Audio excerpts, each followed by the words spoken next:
Hello and good morning, fellow UTMs. Welcome to another episode of UTM Mobility Carnival Podcast.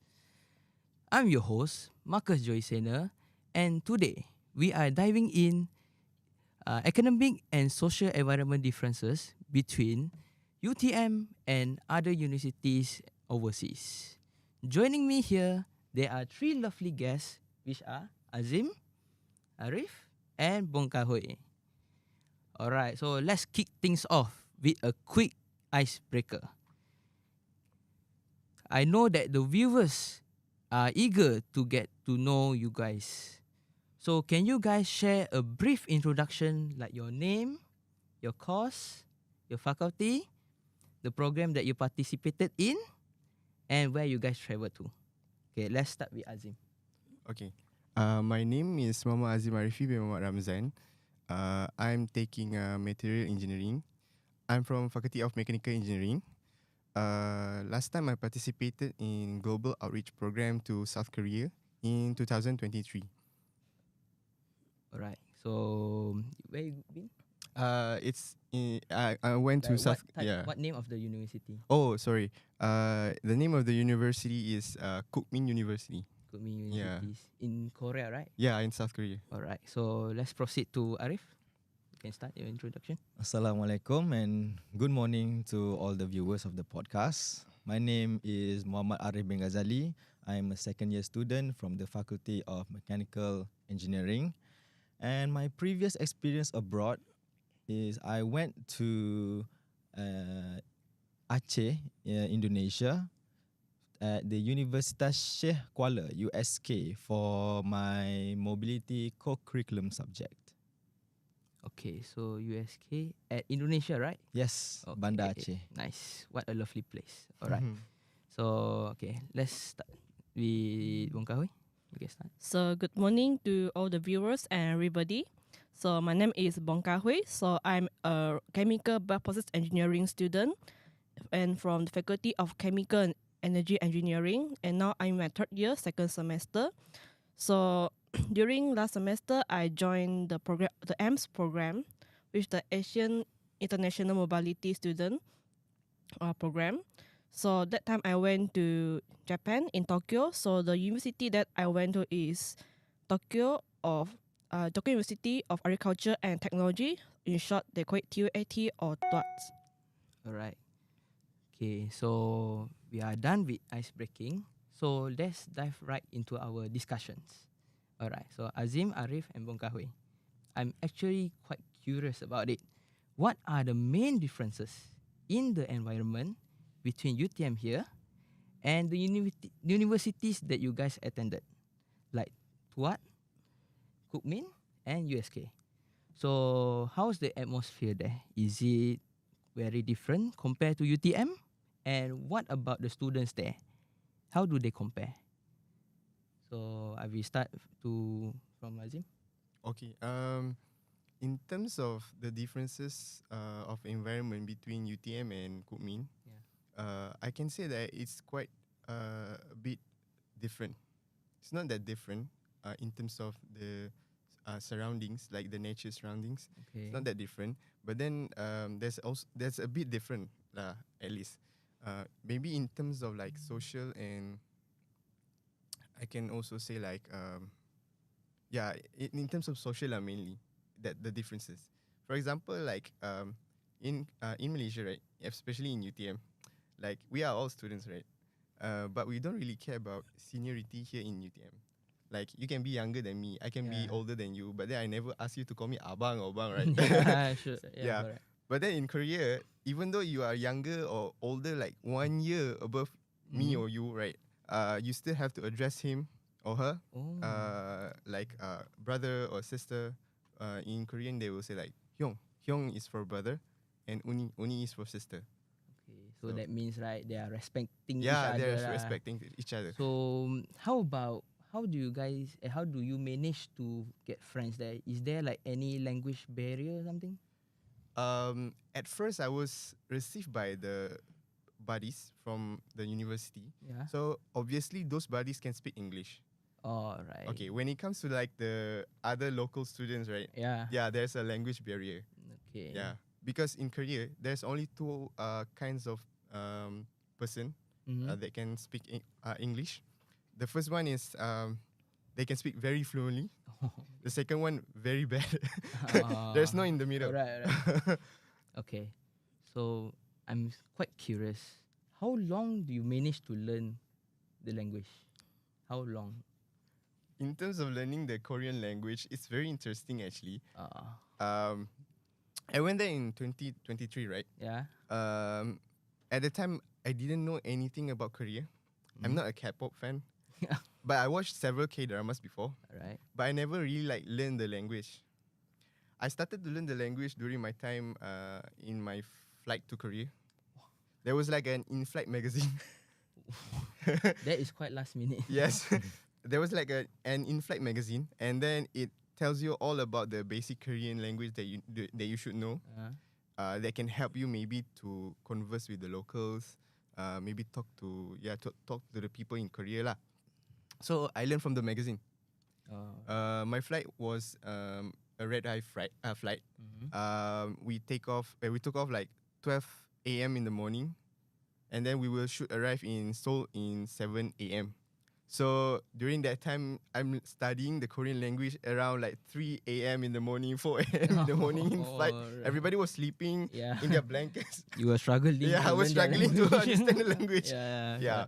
But then, it works fine. It works more than fine. So you managed. Yeah, I managed to capture some words. I managed to read. I'm able to read the Korean characters. Oh, Yeah, I okay. never know any Korean characters before. Alright. Yeah. So that's good for you. Alright. So in summary, what I can say, the difference between UTM and the Korean universities is like respecting each other, right? You have Yeah. to call like for here, like we call abang, Yeah. kakak, based using their language. But the irony thing is, Yeah. even though they are addressing each other with like brother, sister, right? Yeah. To respect them. The irony thing is they only call their lecturer by their name. Huh? Even though they have like titles professor or doctor, right? Yeah. For example, my mechanics of fluid professor, his name is Choi Rupil. Yeah. But then they are only calling the professor by his name, like Rupil. I have a question. Oh. Okay, It's very that's irony. quite interesting. Yeah. Alright. So how about you, Arif? Well, my time in USK was something I'm not sure. It's a very good experience, but in terms of social and environment, there's not really much that I would say is very different, because even us as Malaysians, we are we know these Indonesians people like for a long time. I'm not saying that in the sense that we grew up together, no, but in terms of our culture and the way that we understand life in itself, our moral values are almost the same. Like Malaysians and Indonesians, we consider ourselves to be brothers and sisters Yeah. from just different countries, because we even speak the same language. When I went to Aceh, I thought that they would have a very dense and different language that they would normally use in their community. But as it turns out, when we go there, even to normal places like the shops, the university, we use the bahasa, and everyone was able to understand us completely. It's just maybe we can see a few of the difference in accents. Like for example, we Malaysians, we say, Pakcik, ni harga barang ni berapa? Oh, ini 15,000. We can see those minor differences, but in terms of our understanding with each other, it's not really an issue when you go to Indonesia. And to clarify, in Aceh, actually, they have their own language. Like I learned some of the language that they use. For example, if you want to say me or saya, they say lon, which is different. But the other another word that really caught me off guard was you or awak. They say drone, and I was like, drone. So Yeah. like the drone, like the flying drone or drone. So how do you say drone awak? Drone. Right. So we Malaysians and Indonesians, we are very similar. And in terms of the environment, we can say we are similar also. Like if you go to our streets in Malaysia, like the geography, the structure is all influenced by the Islamic civilization even before, and also the British. So we can see that their buildings and our buildings are all like, it's like going to another Malaysia, like Malaysia 2.0 lah. Almost the same. And going to the street market and speaking with the people, they have the stalls. Like going, it's very similar experience as going to a pasar karat in Malaysia. So it was really interesting. And I would not say that is like something trivial, but because it is a totally different place, and they have their own cultures actually. Not saying that we are identical, but you as a Malaysian, if you go there, I would say there will be no problem at all. Alright. So what you have mentioned is like almost the same, right, with Malaysia. So how about what is the big difference? Like what the main difference? Like the traffic there. How about the culture there? Their races and stuff. The traffic. Maybe can you mention about our stories or something? Well, this looks interesting. The traffic there. Okay, just a bit of background in case there are international students out there who don't know what we are going to talk about. The traffic in Malaysia, how would I say? Like, even though you are driving, right? If you see someone on the road, you will always prioritize their safety. And of course, you don't want to get into an accident and get involved or with the legal issues and insurance, blah blah blah. And so we tend to, if you see someone on the road, we as drivers, we will slow down and maybe let them cross the road first. Sometimes I wonder, ever since I was a child, like the Indonesians who come to Malaysia, like I don't know what it is about you guys, but you always, when you want to cross the road, you just straight away cross the road, even though there's incoming traffic, like maybe Right, 5 meters chill. away. Like you are one of the bravest people in the whole world. Chill. Calm down. Yeah, I was very weirded by that. But when I went to Aceh, Indonesia, now I understand why where you got that courage from. Alright. So that's the unique of Indonesia. So Yes. just go ahead. So okay, how about you? Bong Kahui? Yeah, well, about my time in Japan that time. So actually my time there is quite, I can say it's a bit rushed because Okay. I think you guys heard that in Japanese society, the thing that are doing, I mean their daily life is always rushing almost every day.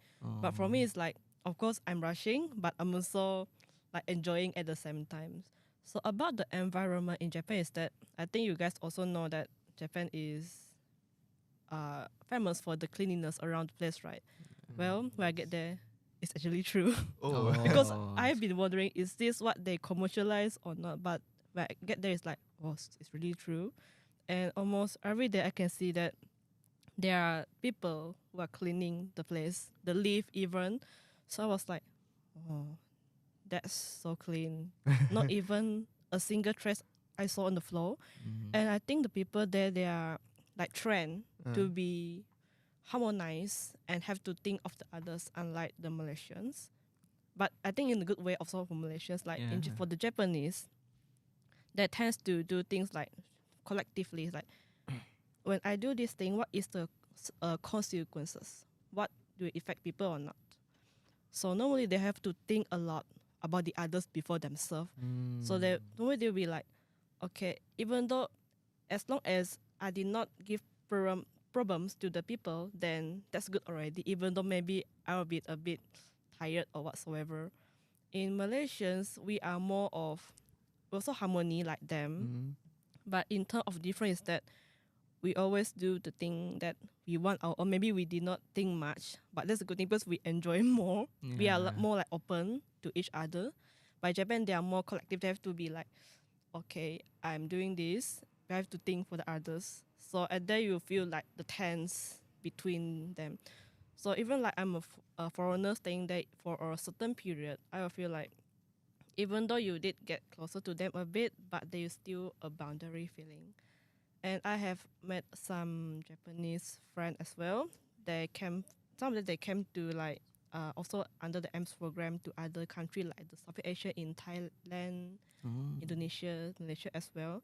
So the comment to me is like, I think that Malaysia is a free country where you can do almost everything you want. So they feel the enjoyment. So I think this is a two-way feelings because it's quite different. It's like the opposite at also the similarity at the same times for both people. So for us, it's like, we think that they're also good because we learn from them to have the collective attitudes and ethics and so on. And for them, they feel like, it's good to have openness, to be open sometime when you are in other country, so that you can absorb other people's culture as well. That's what they shared to me last time. Right. Very So in summary, you can say that Korea, their citizens is prioritized on cleanliness at In their Japan, country, yeah. right? So okay, so I'm quite curious. How do you manage, like, to be friends with them? Like, is there any language barrier? Like Of what? course, of course, they are very the language barrier most of the time because Yeah. when I get there, they actually the one of the person who in charge for the AMS program. I mean for the exchange, the one of the professor, the lecturer.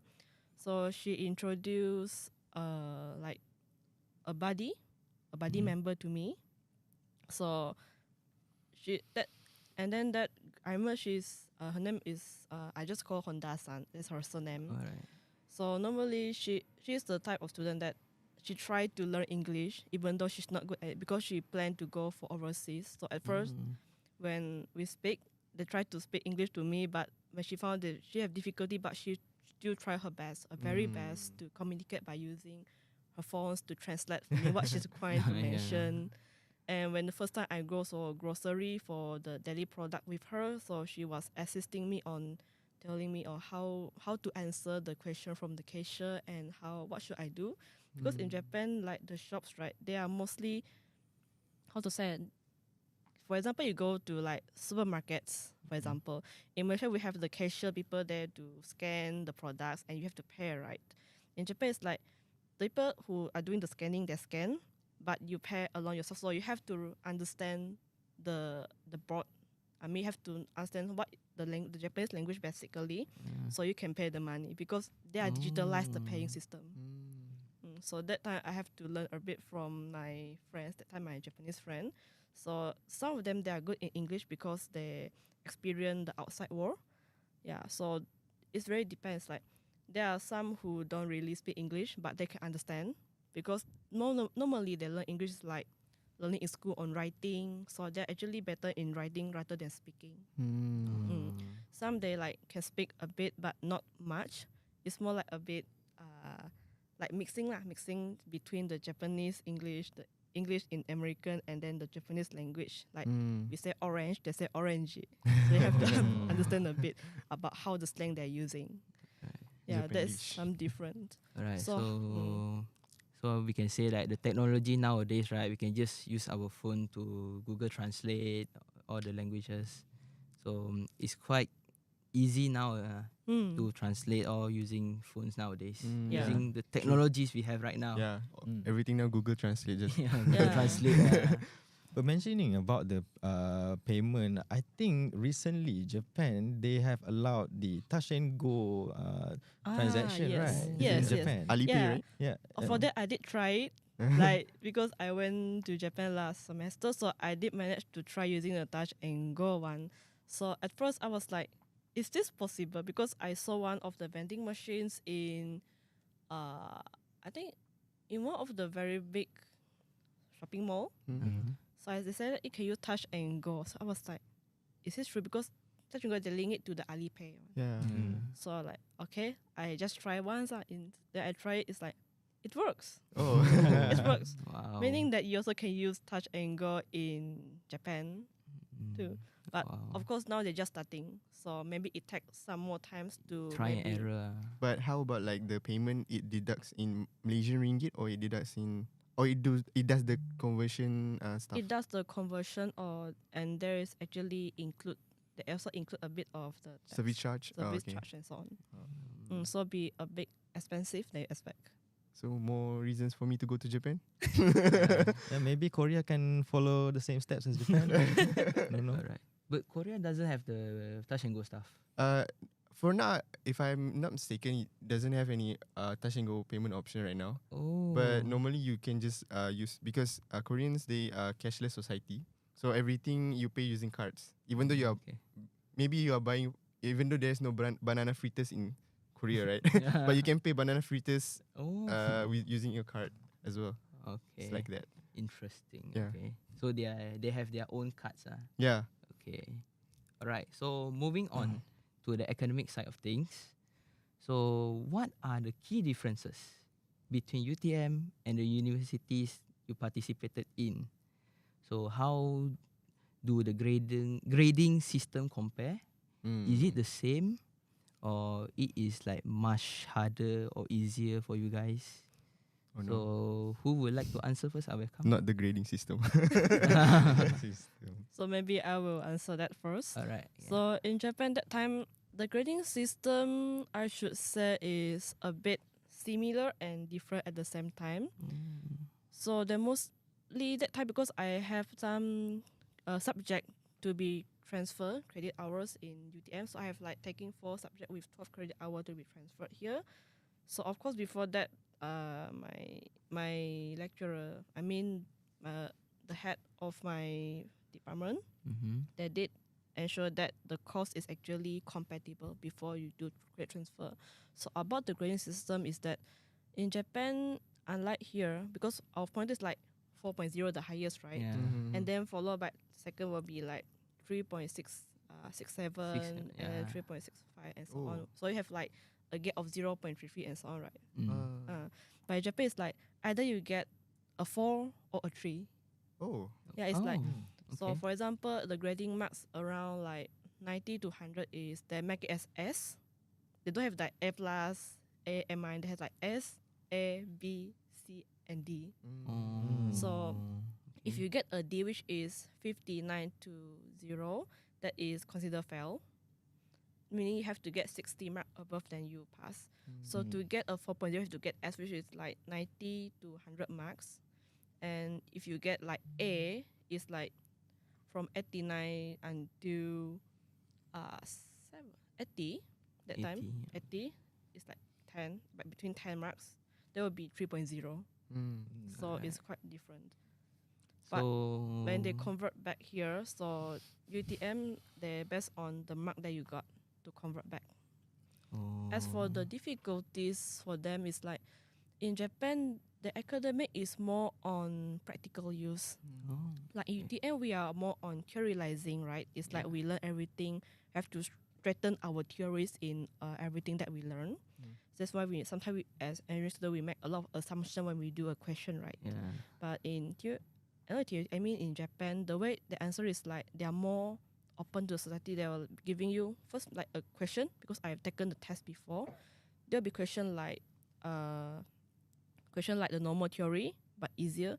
But the difficult is that when they ask you question in terms of how are you going to contribute to the society, so have to think a lot. So they make a lot of the actual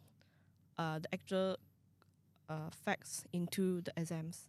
So have to think from that how to change, meaning that they try to get your ideas. You see, they can put it into their real life, the practical use or not.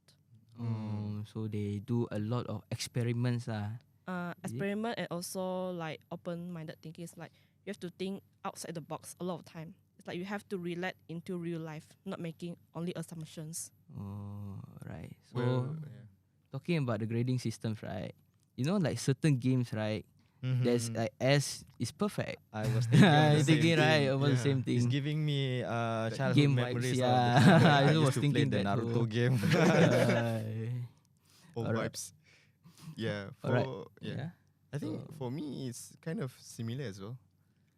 But the only difference is in terms of the grading stuff. For in Korea, they use the somewhat similar grade scale, 0 to 4, but then they don't have A minus. So, but in order for you to get an A, you have to get like 90 above marks. Only then you will get A. So if you want to target A, you have to score like 90 out of 100 just to get an A.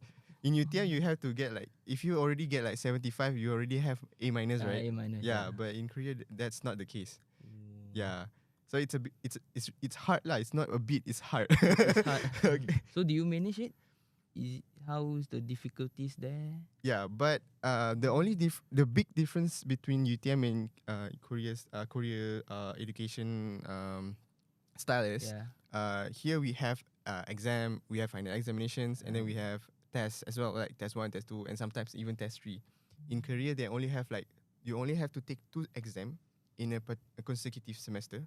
So like, let's say I'm taking this semester, right? So I only have 2 exam, and then it will be like maybe I will take it in during the early sem, and then the second exam will be during like at the end of the semester. But during that time, you focuses more on attendance, projects, assignments. That's why you can see there's a lot of clubs in society in Korean universities. That's where their marks came from. Okay, so I have a question for Bong Hui actually.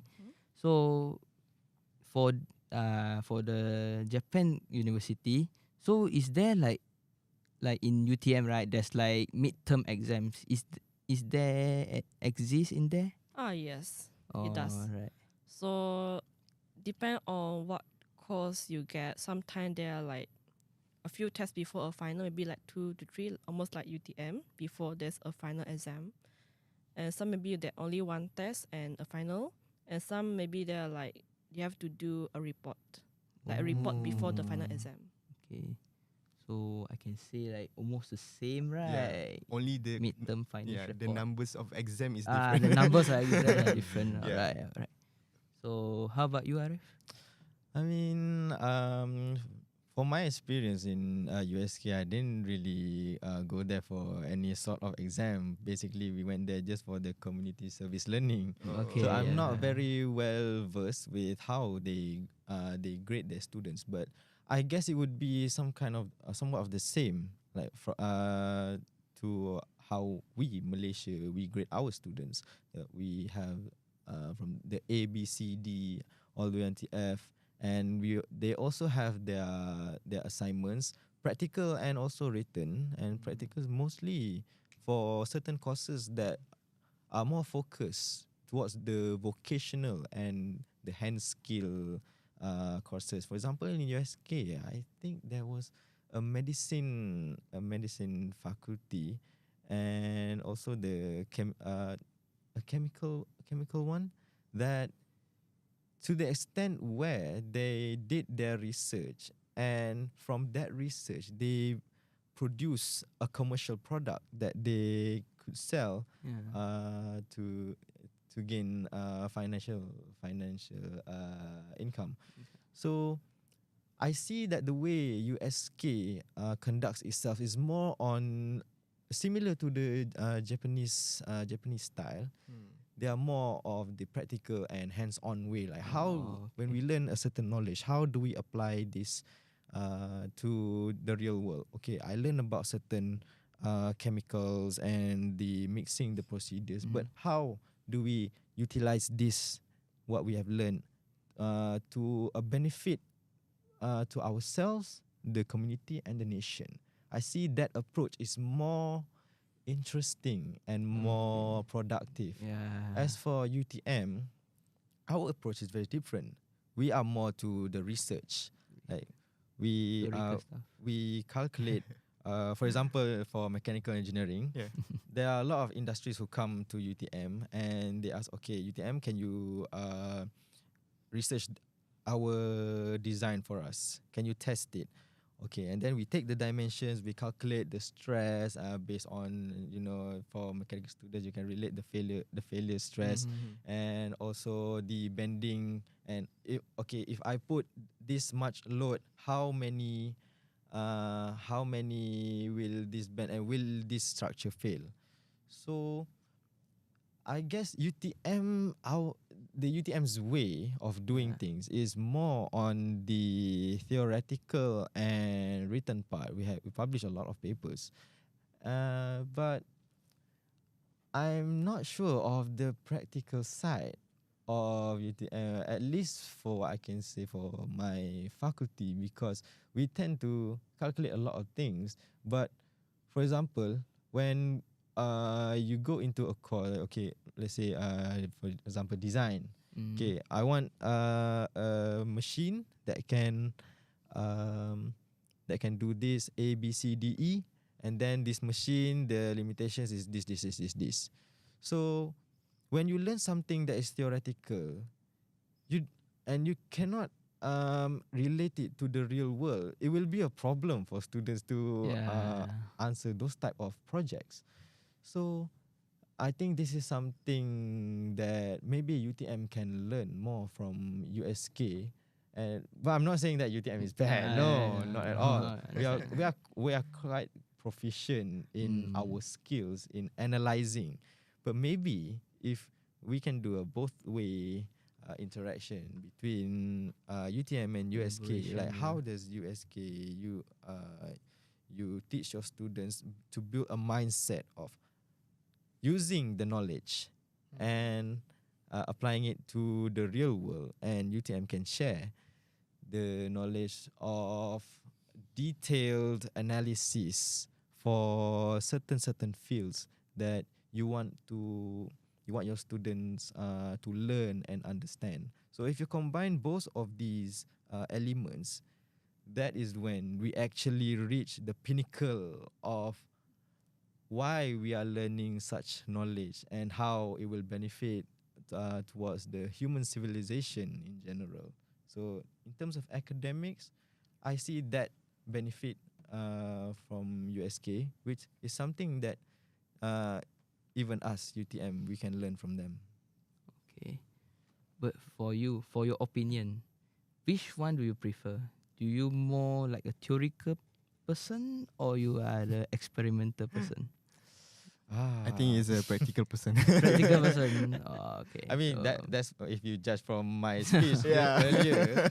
But I do believe that if you are practical but you have no concrete knowledge, then you cannot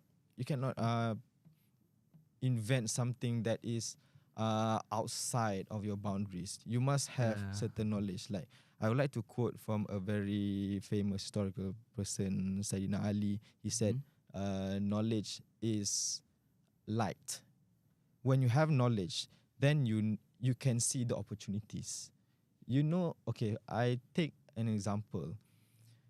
Let's say if I want to build a bridge, but I don't have the knowledge of building a bridge.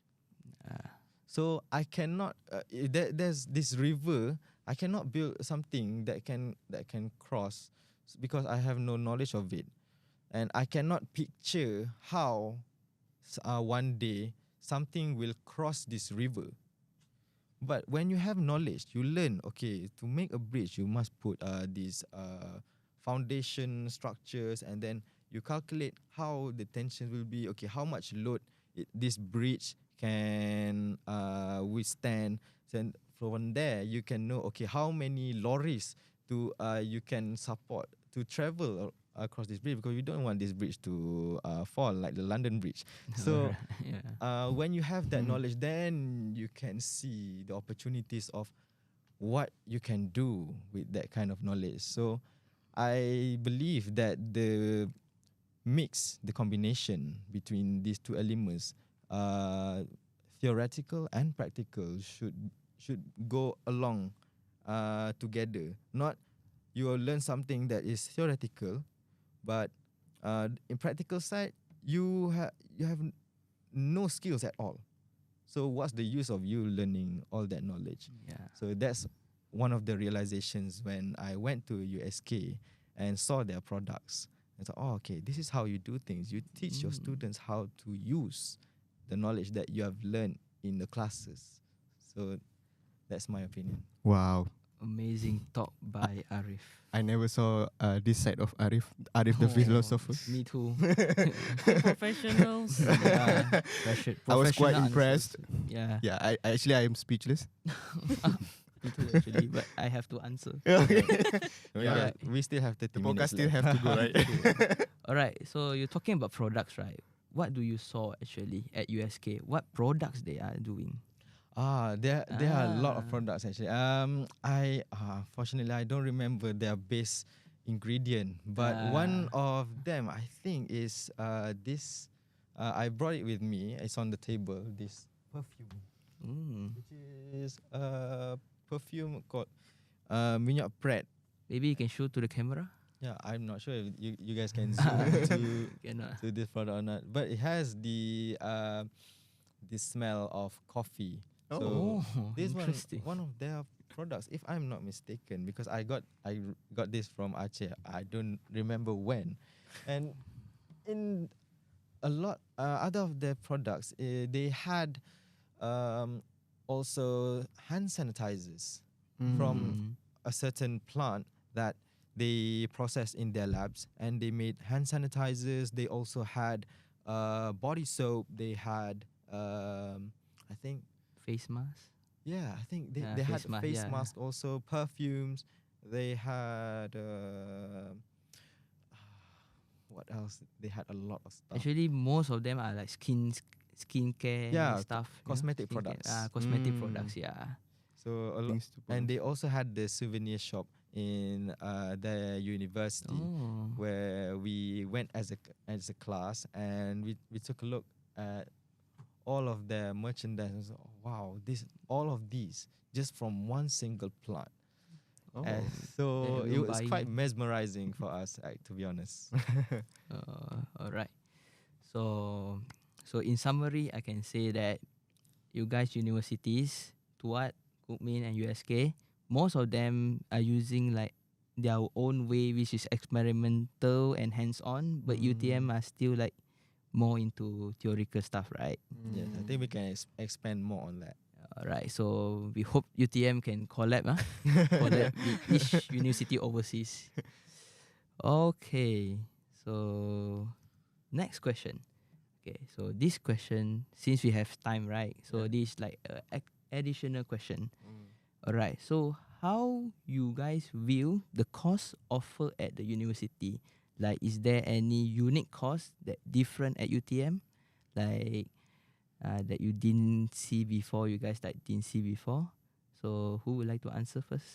So I welcome. think I'll go first. Yeah. Actually in Kukmin I found it very interesting because before this I told the audience, right, I'm material engineering, right, but that's my major. Actually I'm under the Faculty of Mechanical Engineering. So basically people like me in the materials major, we have to study with the students from the mechanical engineering like Arif, and most of the subjects are related closely to the mechanical engineering side. Okay. I mean, the only time when in UTM we will focus us more on the material subject is third year and above. Okay, but in Kukmin they are very different because they have a specialized faculty just for the material students. So it's very interesting. Okay. So when I was there, I met with a lot of material students, and I asked them a lot of questions. And then some of the courses that I found out very interesting is like biogesium engineering, and then also there's like electro ceramics. So those subjects are related to material, but those subjects are not in our courses in UTM. UTM. Yeah. All right. So there's like, I think the courses that you mentioned I never heard Yeah. before. Me too. Something rare Yeah. to hear about it. So yeah. So you saying that mechanical have their own faculties, isn't it? Yes. They are So- they are in their own faculty, and they have their own subjects. The typical mechanical engineering subjects, you know, like mechanics of solid, mechanics of fluid, and everything. But for the students in Kukmin, especially the materials major. They are in the material faculty. Of course, they learn also the mechanics and solids and mechanics of fluid stuff. There's the typical mechanical engineering stuff, but they also focuses more on the materials part. So that's why they have a lot more courses related to materials. They are not in UTM. It's very interesting. I went to their labs as well. Oh, Yeah, and met with their professors. is it huge Yeah, it's compared very to UTM? it's very huge. And actually they are right now, as of now, they are doing like joint research with UTM students who Oh, are okay. doing internships there. They are doing basically like biogeism engineering, which they use carbon and they make it into like pellets. And it is used for like how do you say it, fertilizer. Fertilizer. Yeah. Oh, it's Because like organic fertilizer. yeah, it's organic fertilizer. Normally, you'll do organic fertilizer using like animal fetus, right? Fecal. I mean, sorry, animal fecal. Yeah. But then they're using like carbons. Oh, I think some chemistry, something. Yeah, yes, do a lot of. What is it chemistry. called? Biogeism. Yeah, biogeism engineering. Oh, okay. That's something I never heard before, but okay. Yeah. Okay. So how about you, Arif? I know that USK have a lot of faculties. Yeah. You don't need to list them, but what's the differences? I mean, if Right. I was to remember every single one of them, I'm basically just a student at USK then. Yeah, true.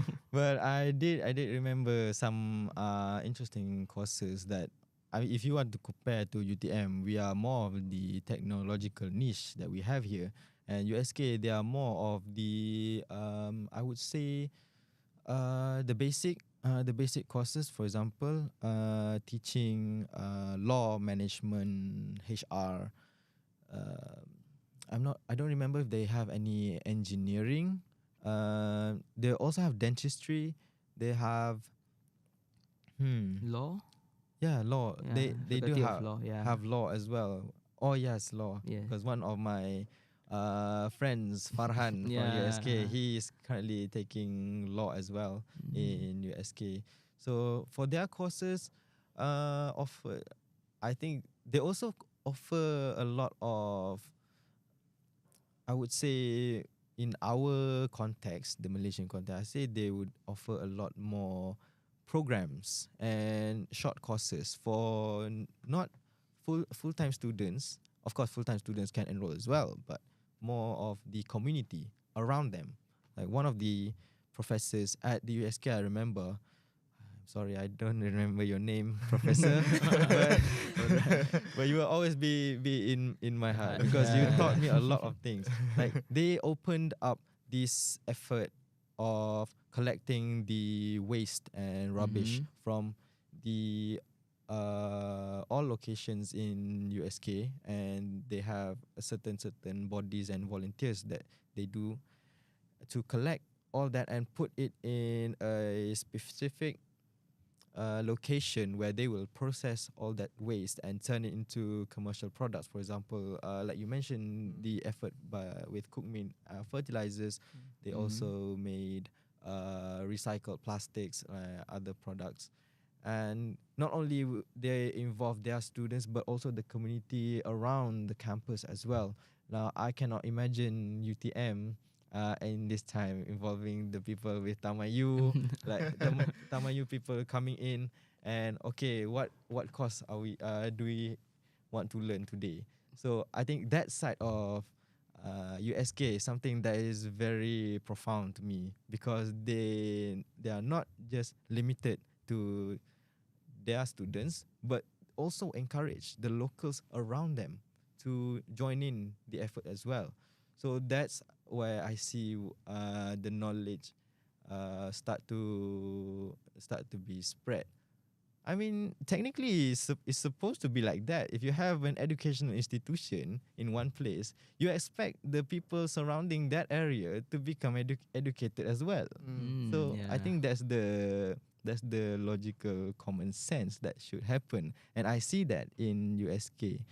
So when I went there, the waste around that area in USK was managed very well. Yeah. And of course, some of the waste rubbish was taken by was managed by the state, but also there were other people who were aware of this idea towards the 17 SDGs. They use that and process all the rubbish to gain the financial income side of something that is totally useless to something that is valuable.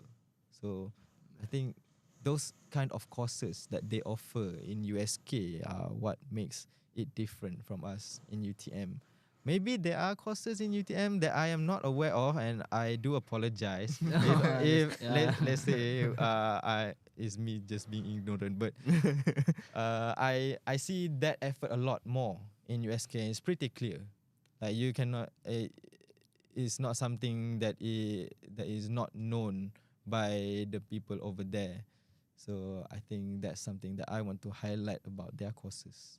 Alright. I think there's like FKM Green as well. FKM Green. Yeah, Ooh. one of my friends in the club. Okay. So basically, they are plant and stuff. I've never heard of it. Okay, so I want to add some stuff about USK. Hmm. USK, there's a place called Bank Sampah, right? Yes, Bank Sampah, which So- is that location that I mentioned. So the Bank Sampah, I think UTM can create one something like that too. So the students can recycle their stuff. Yeah, Yeah, I and then, definitely agree because that effort, Bank Sampah, yeah,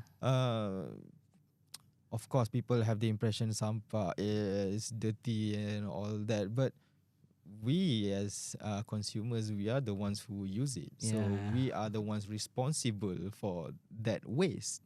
So if we get together in this objective of managing our waste even more efficiently, we create our own facility that handles all this rubbish and encourage the students and the surrounding locals as well in this effort. I believe that not only will we see a change of mindset of how people view this trash and yeah, everything, but also we will have another source of income. Like basically we are just We exchange, rolling it yeah. again and again. So that's aligning with the one of the themes for UTM, which is sustainability. We want something. If you, let's say we buy something and then we use it, but there's still waste back, so we use it again. So this cycle is sustaining us in a commercial way.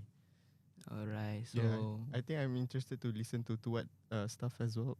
Maybe Kahui can add about the differences. so yeah, how about you, Ngawi? Because in Tuat, there's only two faculties. Oh, SKM, two yeah, faculties, they only have two oh, faculties. So okay. one is the Faculty of Agriculture and one is the Faculty of Engineering. So they have like two campus in Yeah. different places. Like for me, engineering is in Kogane, and while the agriculture one is in Fuju, so quite far a bit, not too far, but a bit like 2 or 3 stations away. So the one subject that I took was, because more of subject I take is from the Faculty of Engineering, but there's one subject that the Faculty of Agriculture they combine with the Faculty of Engineering together, which is the charcoal, charcoal and biochar application. Okay. So that time, it is like an additional subject that I took along with not only the same faculty as mine, also as same as the other faculty. So that is also the first and only time I can meet the student from other faculties and also the other student from international student from other country in agriculture. So that course, I remember at first I thought that that's only the course to how to produce charcoal and so on at first, but in the end I didn't know that the TUAT they actually have their own farm. Their own farm. Of course, in future because agriculture, right? They have their Yeah. own farm. You can see those cows and so on. But they also have another farm which is located quite far from Tokyo. It's like it's more like a countryside area. So that time I remember I went to that farm with the other students. It's like take around like 1 or 2 hours to get there. So we have to transit a lot. And that farm, I can say I didn't know that they actually have a farm. And when I get there, it's like, oh, the farm is so clean. Where, you know, Everything is clean. Very And many. everything is clean in it's Japan. clean. It's not only clean, but also it's like wildly clean. Like the cows, right? You can Uh-huh. see like the front. You have the cow, the horse, right? The area. Hmm.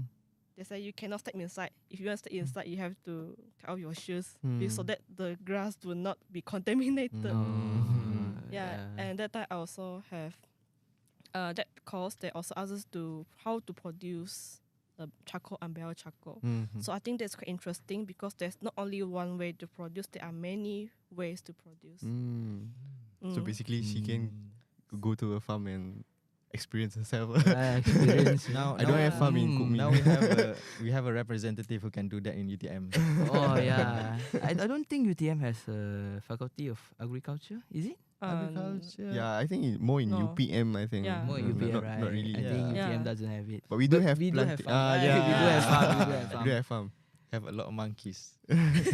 Okay. Yeah. Right. So actually I have a last question, but sadly we do not have time. So I think as we wrap up this episode, so I would like to extend a heartfelt thank you. Thank you to our wonderful guests, which is Adzim, Arif, and Bong for sharing their interesting program stories. So we hope our viewers now have a clearer understanding about the academic and social environment differences between UTM and other university overseas.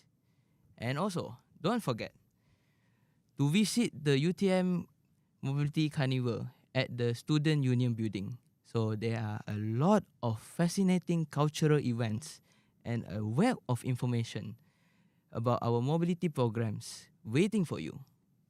So that's all from me, Marcus Joey Sena. Thanks for tuning in, and until next time, take care and goodbye. Bye.